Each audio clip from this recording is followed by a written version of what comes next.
Khulasatul kalam, ang kanun, ang law, ang pangunahing prinsipyo na ang mga legal rules, al-qawaidul kanuniya ay nakatuon lamang sa external conduct, sulukul khariji o panlabas na gawain ng tao, hindi sakop ng batas ang inner motives, intentions or feelings, an-nawaya wal bawaid, kung ito ay natiling nasa loob ng isipan at hindi lumalabas sa kilos.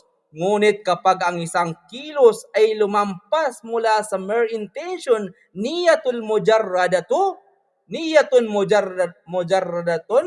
tungo sa execution, marhalat tanfid, doon pinahihintulutan ang doon po pinahihintulutan ang pagsasaalang-alang sa mga psychological motives, al-bawaithun nafsiyah, bilang bahagi ng legal evaluation. Anong halimbawa niyan? Examples, niyatul mujarrada. Halimbawa, ang isang tao ay nagplano sa kanyang isipan na magnakaw ngunit hindi ito isinagawa. Walang pananagutan po yan sa batas, no? Sapagkat natili itong bilang intention, execution with motive, tanfid ma'al ba'ith.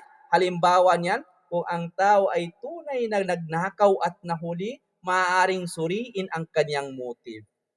Kung ito ba ay dahil sa pangailangan, may kaida may kaida diyan na Islam, qawaidul fiqhiyah.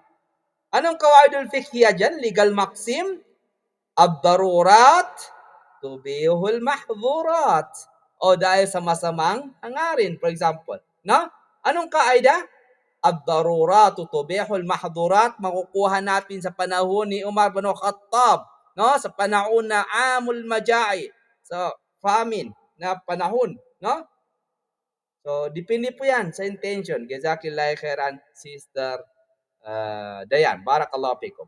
Okay. Kung ang tao po ay tunay nagnakaw at nahuli, maaring suriin ang kanyang motive kung ito ba ay dahil sa pangangailangan lang, kagaya ng sinabi sa fiqh, sa qawaidul fiqhiyah, ad-daruratu tubihul mahdurat, o dahil sa masamang hangarin. May liability ay umiiral at ang motive ay maaring magpabigat o magpagaan sa parusa. So depende po yan sa intention. Al-umuru bimaqasidiha. No? Homicide case po, yung katal. Kung ang isang tao ay nagkaroon lamang ng balak na pumatay, wala pang kasong kriminal, pero kapag naisagawa ang pagpatay, ang intention, niyatul qatal, ay nagiging central sa classification. Classification, murder with intent, qatal al-qasdan, mabigat na parusa yan. Sabakul israr, premeditated murder, no? Sabakul israr wa tarsid, mas mabigat na parusa, maaring kamatayan po. Qatal al-khata, no? Mas magaan ang parusa dahil walang intention. So, al-qaidatul kanuniyah governs external conduct, not inner motives. Intention, niya, if not accompanied by external action, it has no legal effect. Tanfid, execution, once intention manifests into conduct, law examines both act and motive. So sa psychological motives, al-bawa'ithul nafsiyah considered only when they are linked to the external act. So, khulasatul kalam huna, ang batas ay nakatuon sa kilos at hindi sa iniisip lamang. Ang batas ay nakatuon po sa kilos at hindi sa iniisip lamang.